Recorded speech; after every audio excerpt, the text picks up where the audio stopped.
this time around or in San Francisco.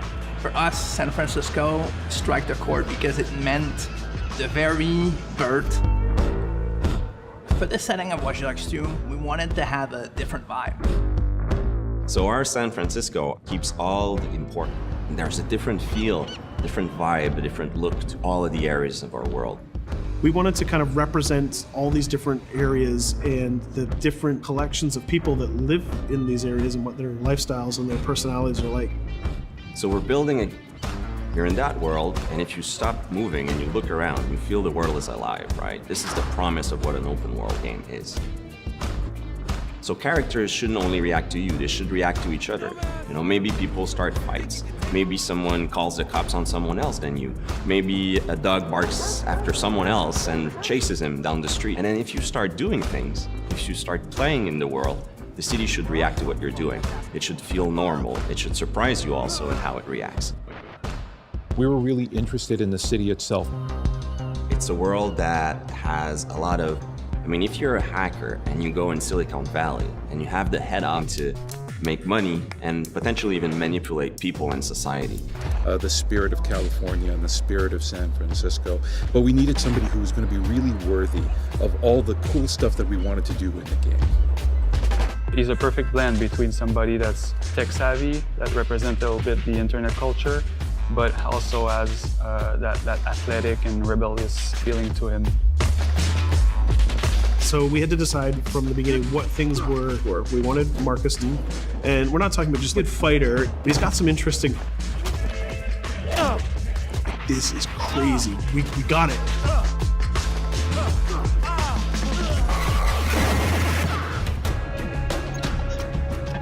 The new idea for hacking in Watch Dogs 2 is to let the player create his own solutions. So you have a lot more control, a lot more flexibility in how you hack the world. So one big category. One of the big things on Watch Dogs is hacking vehicles. I think this is old, and if you can hack into the drive system of a car, you can pretty much drive it wherever you want. So making sure in the world, it shouldn't be a forklift up down. You should, just like a camera, press a button and become that thing. One of the core things that we're doing, you can hack every character. You can hack every car in the game. And you can hack most of the electronics within the city. So that's... Teaser. So if you want to play the game completely non-lethal... Of little devices that you can use. One of the things that people kind of like that we've done is we've created toys for Marcus. He has an RC jumper.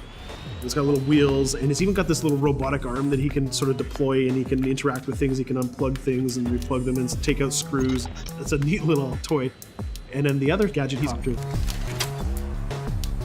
And it's more about scouting and being the eye in the sky, because you're just zipping through the city.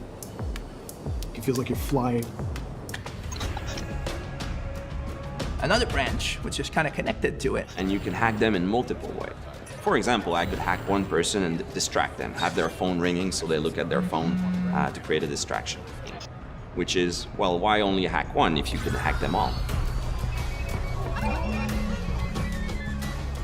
There's one thing that I really believe about Watch Dogs players is...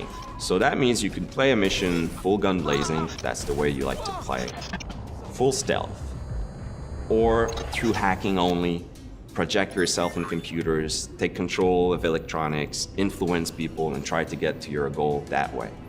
We try to really support all players and also allow players to combine and mash these styles and play together too. If you've been playing a certain way for a while, we want the game to kind of challenge you to try different things, but also not force you into playing the game a certain way. We work to improve the driving, make it, and adding a lot of physics and feel to all the vehicles. So we keep the depth, but have more accessibility. The team is super happy with the result we've had, and I hope gamers will be just as excited.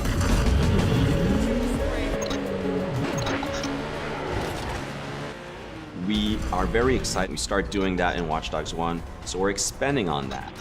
We cross path with friends in the city. So you playing in single player and you're crossing path with another player who's also playing in single player. Both of you are members of DedSec, and you can just walk up to each other, you'll say hello, hit the button, and form a co-op team. And it's an example of how those things work together to create magical gameplay moments.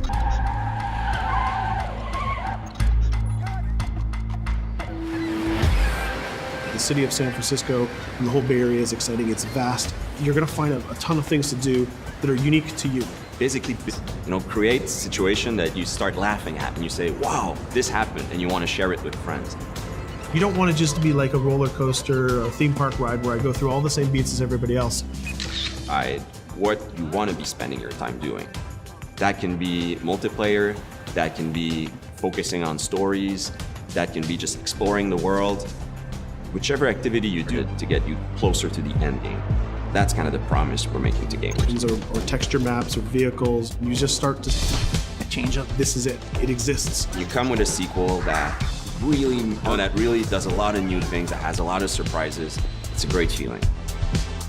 In the end, there's nothing more. Looking at something